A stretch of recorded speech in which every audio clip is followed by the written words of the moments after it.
حلقة النهاردة لأجل الموعظة. أتمنى أي فنان من الفنانين اللي متابعيني ما يجربوش اللي أنا جربته، وهو إنك تمشي ورا فضولك وتجرب حاجة أنت ما تعرفهاش، لأنك هتبقى بتأذي نفسك وكل اللي حواليك. عشان لما تروح لمكان مهجور وتلعب فيه لعبة من عالم الجن، فأنت كده بتحكم على نفسك بأبشع طرق الموت. اللعبة دي هي لعبة ويجا. ازيكم يا فنانين؟ يا رب تكونوا بخير. جايلكم النهاردة بقصة هتقولي عليها شكرا جدا يا أشروف، لأنك حذرتني من شر نفسي ومن فضولي، وبما إنك بتحبني وكذلك أنا كمان بحبك ومرضلكش الأذية، فكل فنان وفنانة هنا ومحضر كده معايا لسهرة النهاردة مشروبك الدافي الجميل، إضاءتك الهادية، الهاند فري اللذيذة، وحاجة مريحة تقعد عليها، لأن الليلة النهاردة مطولة. وفضيلي دماغك كده وافصلي عن العالم كله. أجمل كومنتات الحلقات اللي فاتت واللي بسببها أنا هفضل مكمل وبهون على نفسي تعب كل حلقة بعملها، وحقيقي أنا بشكركم عليها جدا وببقى في قمة سعادتي وأنا بقرأ كلامكم الجميل ده. ومش عايزين ننسى اللايك والكومنت الجمال اللي هتعملهم لي، ولو هيتعبوك بلاش، كده كده محدش بيعملهم غير الفنان او الفنانة الاصليين بتوع الملخص وبس. اخر حاجة من اخواتي الفنانين الجداد اللي اول مرة يشوفونا وينضموا لعيلتنا، اشتراك في القناة وتفعيل زرار الجرس. ومش عايزين ننسى الحلم، مليون فنان جوه الملخص. انا اشرف طه ودي الملخص مع اشرف. في يوم من الأيام كنت متجمع أنا وناس زمايلي في بيت محمود زميلنا. محمود ده كان من الناس اللي تحب تكون في حياتك، حد ابن ناس قوي زي ما بيقولوا، وما كانش ليه صحاب كتير بسبب إنه كان عايش في المنصورة وجه على القاهرة مؤخرا، فما كانش حابب إنه يتصاحب على حد، كان في حاله كده من بيته لشغله ومن شغله لبيته، لحد ما حظه المنيل وقعوا فيا أنا ونبيل وعمر، أشكال ما تجيبش غير الفقر وما يجيش من وراهم إلا المشاكل. المهم كنا هناك عشان كنا عاملين له بارتي صغيرة كده في بيته عشان عيد ميلاده. خلصنا دوشتنا وحفلتنا ودخلنا نقعد في أوضته، وكلام يجيب كلام يجيب كلام لحد ما الوقت خدنا والساعة بقت 2 بالليل. حسينا بالوقت ساعتها لأن كانت القعدة بدأت تمل، وخلصنا كلام ومش لاقيين أي حاجة نعملها، فقلت لهم أنا زهقت، شوفوا لنا اي حاجه نعملها بدل الزهق ده. عمر قال لي طب ما تيجوا نلعب بلياردو، انا اللعبه عندي على التليفون، حملوها وكل اتنين يلعبوا بعض والكسبانين يقابلوا بعض. انا ونبيل الصراحه ما جاش على هوانا الكلام ده، وقلنا لا احنا ممكن نلعب فيفا مالتي، وشغلنا فنانين البلاي ستيشن وبدانا نلعب. وعمر ما كانش ليه فيها خالص وكان على طول يخسر هو ومحمود، لحد ما جه في ماتش جاب جون بالصدفه في الدقيقة 90 وراح خبط برجله جامد في الترابيزة اللي جنبه من الفرح. لقينا كل اللي كان في الترابيزة راح واقع على الأرض بما فيهم قلب خشب كده شكله غريب. لفت نظري ساعتها وقلت لمحمود ايه ده؟ لقيت محمود مرة واحدة وشه جاب ألوان وبدأ يتوتر ويقول أي كلام، وشده مني ورجعه مكانه تاني. بقينا نبص لبعض كلنا واستغربنا، بس ما شغلناش بالنا قوي وكملنا لعب لحد ما برضه كنا زهقنا. ما هو بصراحة يا فنان بتبقى حاجة مملة انك ملكش منافس في البلاي ستيشن وقاعد بتكسب بس. لقيت محمود ساعتها قام وقفل الجهاز وراح جاب حتة خشبة مستطيلة كده ومعاها القلب الخشب اللي شفناه على الأرض، وحطهم قدامنا وقال لنا ها ايه رأيكم في البتاعة دي؟ نبيل قال له يا ولد يا فنان انت قد شكلك خريج فنون حلوة، وعمر برضه قعد يهزر وقال له ايه يا عم ده انت اشتغلت نجار ولا ايه؟ انا ما ردتش لاني ما كنتش اعرف ايه ده، بس اتخذت كده وحسيت ان دي حاجة مش عادية ووراها حوار. كانت الخشبة دي مكتوب عليها حروف انجليزي بشكل معين وارقام كانوا تقريبا من 1 ل9، واربع زوايا مكتوب عليهم كلام معرفتش اقراه. محمود حط القلب على لوح الخشب وبدأ يحركه ويبص لنا جامد في عينينا، فانا الصراحة خفت وقلت له انت بتعمل ايه؟ فهمنا طيب. قال لي دي بقى يا اشروف من احلى الالعاب اللي هتلعبها في حياتك. احب اقدم لكم يا شباب لعبة ويشا، قلت له ويجا هو مش ده فيلم؟ ساعتها محمود قام وقفل كل حاجة مفتوحة في الأوضة، قام قفل الشباك وتربسه وكذلك باب الأوضة. نبيل بصله كده وقال له ايه يا حودة انت ليك في الخشن ولا ايه؟ وعمر قال له يا عم عيب اللي عايز تعمله ده، ما تتجوز او غرف ده هي بعيد عننا. وانا كل ده قاعد ساكت ما بتكلمش مستنى اشوف اخرة اليوم ده ايه. قام رد عليهم وقال لهم بس يهطل منك ليه، اسمعوني كويس، لو حد عرف اني جبت الخشبة دي معايا وانا جاي من المنصورة وخصوصا اهلي هيطلعوا عيني وهيبقى حوار، لاني واثق 100% ان البتاعة دي هي اللي جابتنا هنا. لأول مرة هحكي لكم حكايتي وأعرفكم أنا ليه جيت هنا. أنا عيلتي كانت من أكبر العائلات في المنصورة، وأبويا كان يملك تقريبا نص أراضي البلد، والحمد لله عيشتنا كانت حاجة تانية خالص، وكنا قاعدين في فيلا تشبه القصر من جوه، ما تقولش إن دي في مصر أصلا. ولكن من حوالي فترة صغيرة جدا حالنا اتدهور تماما، وبسبب حاجة واحدة بس، عيشتنا اتغيرت 180 درجة للأسوأ. أمي جالها المرض الوحش، وأبويا كل أراضيه اتحجز عليها بسبب حاجات مش فاهمينها، ده غير إنه كمان خسر جزء كبير جدا من ثروته. وأنا اللي حالتي بقى كلها حزن واكتئاب، وبنام وبصحى على كوابيس لحد ما عدمت زي ما انتوا شايفين كده. وكل ده بسبب لعبة ملعونة. في مرة من المرات وأنا قاعد على الفيسبوك قابلني بوست شد فضولي جدا، كان بيتكلم عن لعبة من الدارك ويب بتقدر من خلالها تحضر جن من الجان، ومن خلاله تقدر تعرف حاجات عنك بحياتك انت نفسك ما تعرفهاش. فالشيطان وزني ان اجرب، وزي ما انتوا عارفين انا شخص مش اجتماعي خالص، وما كانش عندي صحاب بيجولي واروح لهم، ولعبت اللعبة لوحدي. بس ساعتها ما كنتش اعرف ان اللعبة دي ما ينفعش العبها لوحدي، وان على الاقل لازم يكون في 3 أو 4 يلعبوا معايا، لان يا اشرف اللعبة دي لو لعبتها لوحدك الجن اللي هتحضره ده هيستفرد بيك حرفيا، وفي اللحظة دي الآية هتتعكس، هيبقى هو العريس وانت العروسة. وانا للأسف عملت كده، وجيت في يوم استنيت يكون البيت يبقى فاضي فيه وجربت اللعبة، وارتكبت اكبر غلطة في حياتي، وهي اني لعبتها في اوضتي في البيت اللي عايشين فيه كلنا. وغلطتي دي الكل دفع حسابها بما فيهم اهلي، بسبب الجن اللي طلع من اللعبة دي، اللي شاكك انه مازال مرافقني، حتى حاسس انه معانا دلوقتي. حتة الخشبة اللي قدامكم دي ألعن وأكتر حاجة مرعبة ممكن تقابلوها في حياتكم.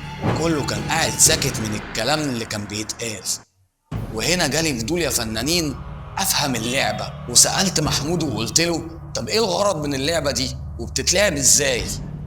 لقيت نبيل وعمر بيبصولي كده ومستغربين، وحاسس إنهم بيقولوا في سرهم أنت مجنون يا عم ولا إيه؟ بعد اللي سمعته ده وعندك فضول حتى إنك تعرف بتتلعب إزاي؟ ولقيت عمر بيقوم وبيقول طب يا جماعة أنا هروح بقى عشان عندي شغل الصبح. شدته من إيده وقلت له اقعد، بكرة الجمعة وكلنا أجازة، ما تخافش شوية كده وهننزل.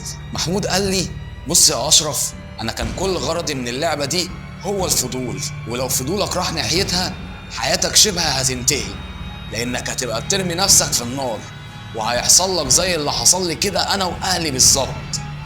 أنا مش فاكر قوي إيه اللي حصل في الليلة الزفت دي، بس كل اللي فاكره إني كنت قاعد في البيت كله لوحدي وحاططها قدامي زي كده، وبدأت ألعب.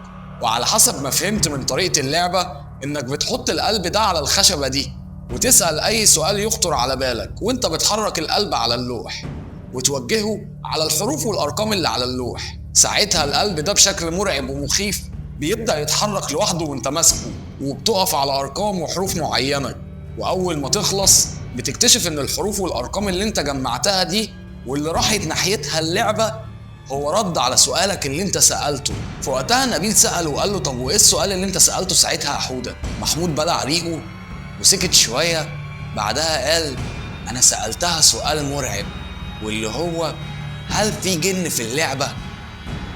وردها كان بآه. عمر مرة واحدة قال صلاة النبي، قلت لكم سيبوني اطلع من هنا سليم ويلا بينا نمشي. فانا قلت له اقعد بقى يا عم، انت بتصدق في الكلام ده؟ مع عفريت الا بني ادم. طب ليه يا محمود ما فكرتش ان دي ممكن تبقى هلوسه وتخاريف من عقلك الباطن؟ ساعات كتير بنبقى قاعدين مع نفسنا وبنبقى داخلين في مود الرعب شويه، فبيتهيأ لنا فعلا حاجات مرعبة وبنبقى خايفين، على الرغم ان ما بتبقاش في حاجة بتحصل. قال لي مستحيل مستحيل يا اشرف، يعني تقدر تقول لي ان التهيؤات دي هي اللي شفتها يومها؟ قلت له شفتها يومها؟ شفت ايه يا اسطى؟ قال لي انا لما اللعبة دي جاوبتني على اول سؤال قلت زيك كده بالظبط يا اشرف، لكن من غبائي مش هكتفي بكده واخاف وارمي البتاعة دي، لا انا قلت اجرب سؤال تاني، والسؤال هو انه لو في جن بجد طب هو بيكون فين؟ ومرة واحدة لقيت القلب ده بيتحرك بسرعة من غير ما المسه، وفضل يجمع في حروف وانا قاعد اعصابي بايظة، ولقيت الاجابة بتقول بص وراك هتشوفه. انا جسمي اتنفض مرة واحدة وبقيت انزل مية من كل حتة، وبصيت ورايا وانا مرعوب، ولقيت قدامي ابشع كائن ممكن اشوفه في حياتي. وقتها انا طلعت اجري بره زي المجنون وبصرخ زي البنات.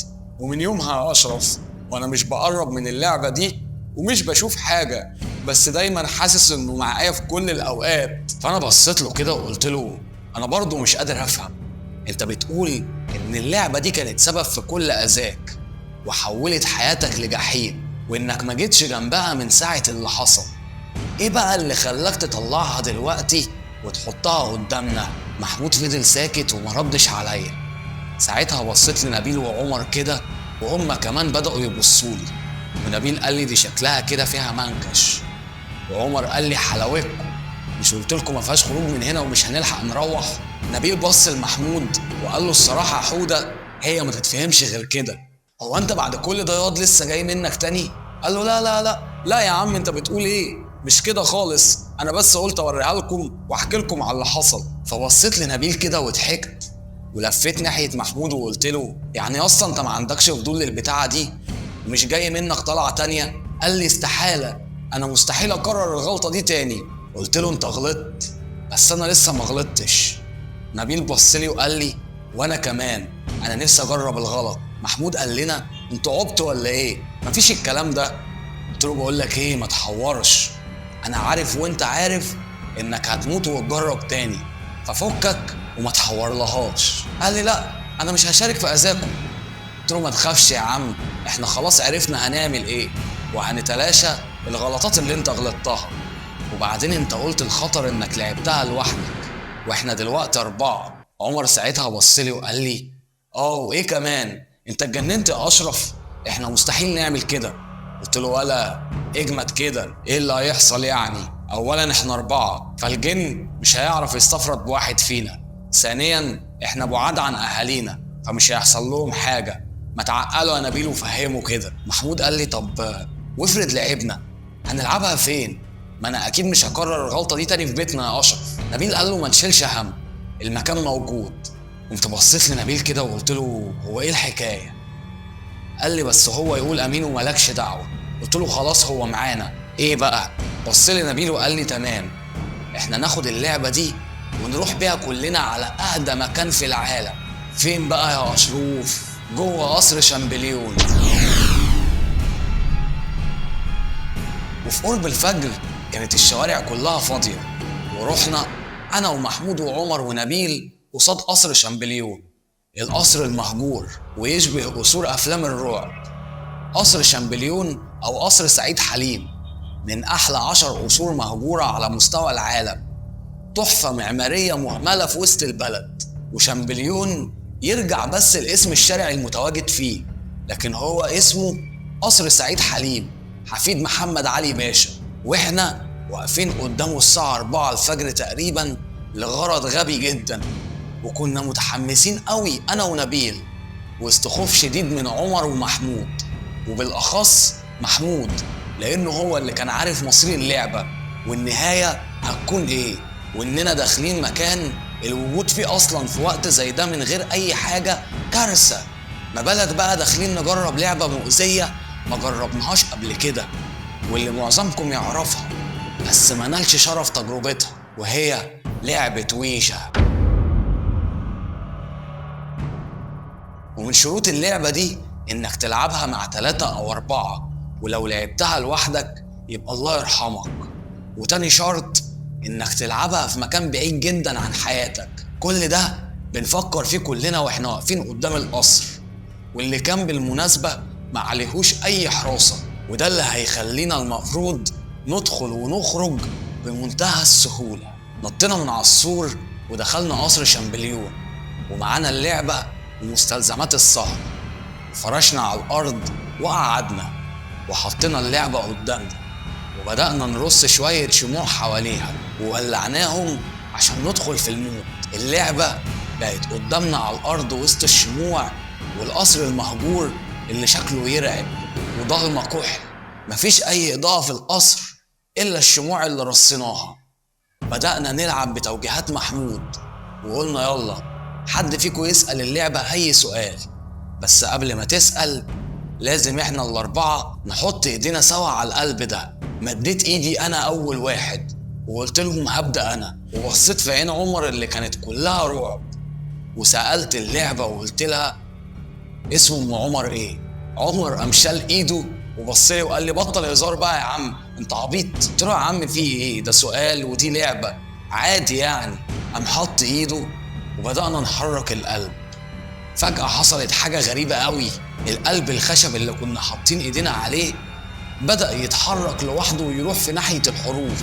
انا ونبيل هموت من الضحك، احنا من جوانا مرعوبين بس بنضحك من اللي بيحصل. وقتها محمود اتعصب وقعد يقول لنا بطلوا ضحك، اهدوا شوية، دي ما فيهاش هزار، هنتلبس كلنا والله. وفضلت اللعبة تجمع حرف في حرف في حرف في حرف لحد ما خلصت. بصيت كده لقيت نبيل عمال يفكر وساكت. بعدها بص لعمر جامد وقال له طمك اسمها سوها ياض، ووقع من كتر الضحك وقال له ياض يا ابن سوها. وقتها انا كمان يا فنانين مت من كتر الضحك وما كنتش قادر اوقف ضحك. وقتها عمر حسيناه اتضايق فهدينا اللعب خالص وسكتنا. بعد دقايق من سكوت عمر لقيناه باصص لنا وبيقول لنا انت مش واخد بالك من حاجه يا كوميدي انت وهو؟ انتوا سبتوا الكارثه والمصيبه وركزتوا في الهايفه، ما ركزتوش ان اللعبه فعلا جاوبتكم. كلنا سكتنا وبدانا نبص لبعض، ووقتها بصيت لنبيل وقلت له الموضوع ياض شكله هيقلب جد ولا ايه؟ دي ما طلعتش لعبه واي كلام، دي شكلها كده هتقلب. نبيل بصلي كده وقال لي طب ايه؟ قلت له ما فيهاش، ريح كده واسند ظهرك وخلينا نخف شويه بدل ما تقلب علينا. وقعدنا ساعتها وكانوا محمود وعمر الرعب اتمكن منهم وحلفوا انهم ما يلعبوش تاني. بصيت لنبيل وقلت له طب ايه؟ جاي منك ولا هتركن جنبهم انت كمان؟ لقيته ما فكرش، قعد قدامي وقال لي في ظهرك يا زميلي انا اروح معاك النار. قلت له طب يلا، وحطينا ايدينا احنا الاتنين. ونبيل قال لي دور انا بقى، انا هسأل سؤال عشان اعرف القصة دي ديتها ايه.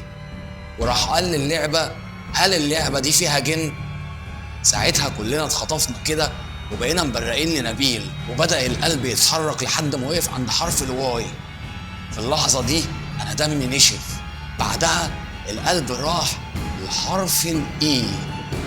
انا كنت ساعتها جسمي بدأ يترعش لاني كنت بدأت ادرك الرد على السؤال، لحد ما القلب اتحرك تاني ووقف عند حرف الاس.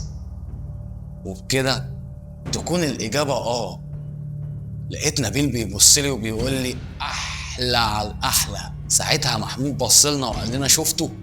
مش أنا قلت لكم ما كنتوش مصدقين؟ ساعتها بقى أنا كنت حاسس إنه خلاص الموضوع فعلا شكله بجد. وقلت لنبيل حط إيدك تاني بسرعة. وسألت اللعبة قلت لها طب لو في جن بجد طب هو فين؟ ساعتها محمود بصلنا وقال لنا انتوا بتقولوا ايه؟ ما تبطلوا الأسئلة الزفت دي. ولسه هيشيل ايدينا لقينا القلب بيتحرك بسرعه. فنبيل قال له بس يا عم شيل ايدك خلي اللعبه تتحرك. محمود قال له اقسم بالله انا ما بحرك حاجه.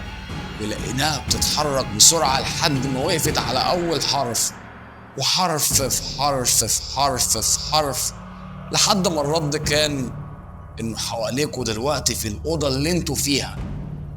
في وقتها محمود قام زي المجنون وبدأ يتكلم وهو متوتر ويقول انا قلت لكم فضلت اقول لكم على اللي فيها وانتوا ما صدقتوش وما سمعتوش كلامي. يلا نمشي من هنا قبل ما يحصل لنا حاجه يا اشرف. يا اشرف انا من ساعه اللي حصل لي والكائن اللي قلت لك شفته ده مش سايبني لحد دلوقتي. فضلت اهديها فنانين وانا من جوايا اصلا مرعوب وعايز اللي يهديني. وقلت له يا عم مفيش حاجه، ادينا موجودين اهو ومفيش حاجه حصلت، دي مجرد لعبه، واكبر دليل ان اللي هي قالته لك قبل كده بتعيده تاني، يعني ما عندهاش اجابات تانيه، اقعد بس كده وما تقلقش.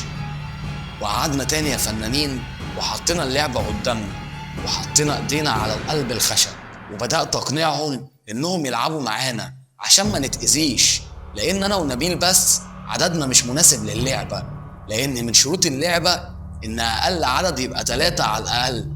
ساعتها اقتنعوا وقعدوا وقالوا طب والنبي اسالوا اسئله عاديه. قلت لهم تمام ما تخافوش. ساعتها بصيت للعبه وقلت لها اظهر وبان عليك الامان. كلهم ساعتها سابولي في نفس واحد، وبدأت اللعبة تتحرك لحد ما وقفت عند حرف الأو. بعديها حركنا تاني ووقفت عند حرف الكي، يعني تمام المفروض يظهر. فضلنا قاعدين مستنيين لكن مفيش حاجة حصلت. ساعتها نبيل قال بس اللعبة دي فيستك يا معلم، وهو مفيش حاجة حصلت. وفي ساعتها سمعنا صوت حاجة بتتكسر من ناحية باب الأوضة. كلنا ترعبنا وبصينا ناحية الباب، والمفاجأة كانت إن إحنا شفنا كائن شكله مرعب ومخيف واقف عند الباب. أنا ساعتها جسمي اتكهرب وبدأت أفقد الحركة، وفضلت أستعيذ بالله من الشيطان الرجيم، وبصيت بعيد وقلت لهم محدش يبص ولا يركز في اللي بيحصل لحسن ودين الله هنتلبس كلنا، لو عايزيننا نكمل كله يجمد قلبه وما يركزش.